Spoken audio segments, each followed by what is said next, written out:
us to come up, think faster. Research says that we women, we think with both sides of our brain, both left and right. Right. So a situation happens, we think beyond. So we get to overthink, but we think beyond. But for our better counterparts, they only use left one at a time. So if it is the railway line, it is the railway line. Right. So imagine him looking at a possibility of, we need to be together. But the wife is like, my children need to eat. Okay, if they're not eating, I need to go to Gikomba, I need to get some 1, 2, 3. I need to go to Dorothy, I need to go to Anne. You see, she's all over the place. And so that causes them again to get the distance. But again, I think I would also pray and hope that in the event of any loss, the family unit should be intact. As he said, it gave him the power, or it gave him some oomph of moving on, because now, okay, my family is here. Now what next? Instead of when they're scattered all over, him as a man, he feels like he's losing grip of control. Men always want to have things in control. So when he doesn't have his family around, it feels like he's losing control. So once, even in the process, whatever is going on in the country now, I'm praying, and it's my prayer, that once the family unit is brought together, it gives a glimpse, at least a glimpse of tomorrow, a glimpse of hope. So we know where we are headed to. Okay, now this has happened. We've lost this.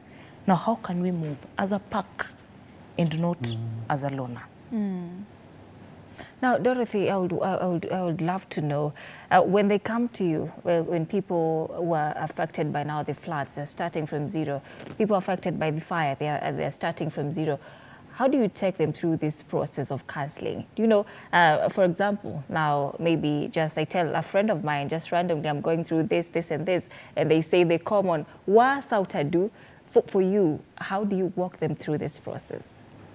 Okay, so when a client walks in, they've lost, irrespective of the loss. Either way, any loss makes you feel at ground level, from probably a 5 to a 0. Now, how do I get up from a 0 to either 2, 3, or 4? You might not get to a 4 immediately, but how do I get to a 1? How do I get that glimpse of hope? First, you get to understand what are their major concerns. Because they're the owners of the story, listen to them. Be empathetic, okay? Get to empathize with them, but not sympathize. Because again, if you get to sympathize, then you get to the way. So to do. Yes. That part of way, that might not help. So empathize with them. Feel their pain first, then get out of their pain and sit on this other side. Now, discuss what are the probable solutions. After getting to understand what they feel and how they experience, and again, from your own assessment as a psychologist, you're able to tell how bad is this,